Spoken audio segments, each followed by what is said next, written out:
The issue on the table is the Drake power plant. Our community has had a hard time coming together to discuss this issue in the past. Let's hear what our guests have to say about the issue. It's the 6th largest contributor of carbon dioxide of any industry in the state. I can tell you from personal experience, when the regulations came down and we lost a lot of oil and gas jobs in Colorado, these guys were working at Domino's just so they could buy their kids school supplies. And that was heartbreaking. What next? There's some big questions that we have right now to ask ourselves as Coloradans. Are we okay with getting rid of a $25 billion industry and 217,000 jobs? I, as somebody who's very passionate about climate change and global warming, I feel like this is our responsibility. There's a lot of people, myself included, who would like to see it closed as soon as possible. We're here with political science expert Elizabeth Coggins. Elizabeth, what's your stance on the political divide in Colorado Springs? I sort of have this image in my head of a big red square, right, with a couple of blue dots in there. What do we do about the divide? So we don't just say, hey, let's come together and talk about politics. That can be quite divisive. So setting up the dialogue and providing an actual literal space, I think, are two of the things that have made conversations quite effective.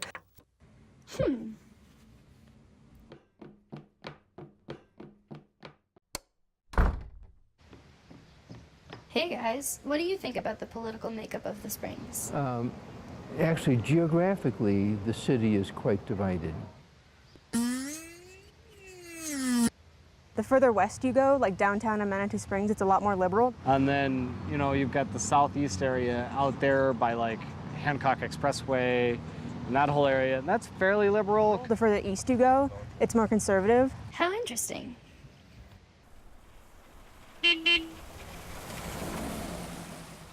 It's a good community. It has shortcomings, but every community has shortcomings. What community? We're talking about Colorado Springs and Colorado College. You go to Colorado College, right? What do you think about Colorado College and Colorado Springs? It's definitely a liberal school in a conservative city.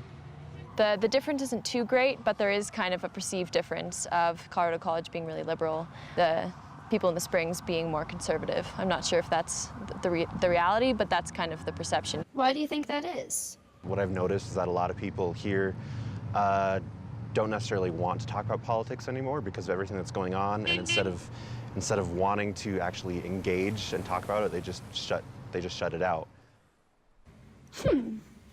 The problem right now is we have a bipartisan system where there's two sides that are polarized and no one can get along in the middle. And I think the only way to stop that is to facilitate conversation. Well, let's talk.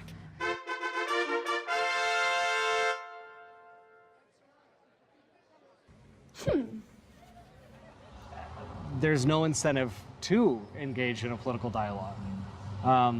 There's no incentive to create like a more open communication process because there's no point. You know, we're big enough that it's not 3 people running the government here or 3 people running the party. It's a bigger platform. Like there's only one party here, and that's that. What about the coal power plant? We don't have time for that. You know, I've reached out to Colorado College a few times to see if there's any students that want to get engaged with the party, and I haven't had a lot of luck with it. I understand that the pendulum probably swings a little bit more to the left there. You know, and people have that stereotype. And that's okay, I'll continue asking. In fact, I've met many Colorado College students who are more moderate or conservative. But I think the relationship is one we can improve on. If you want to have a dialogue, right, dialogues take time. The right side and the left side need to do a better job about that, not just assuming you're left. The conservative suburbanites Have this reputation for being cold-hearted. Fundamentalist, religious type people. White Colorado Springs, conservative Republican. Everyone stop! What are we doing?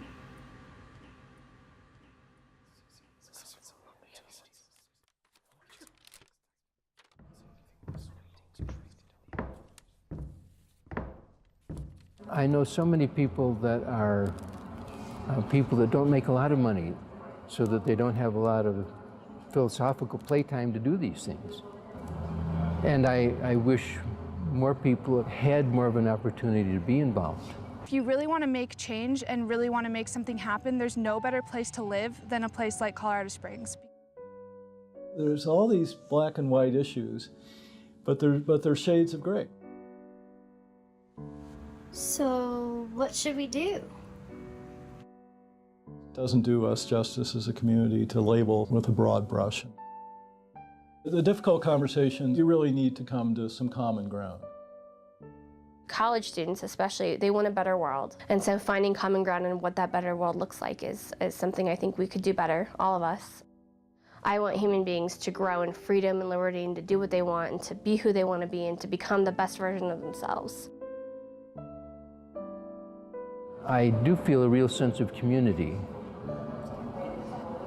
The Women's March was the biggest collection I've ever seen of people on an issue and protesting. It was the best mix of age, gender, and color I've ever seen in this community. So that, to me, was a significant new direction and change. We just have this potential to be one of the best places in the country to live.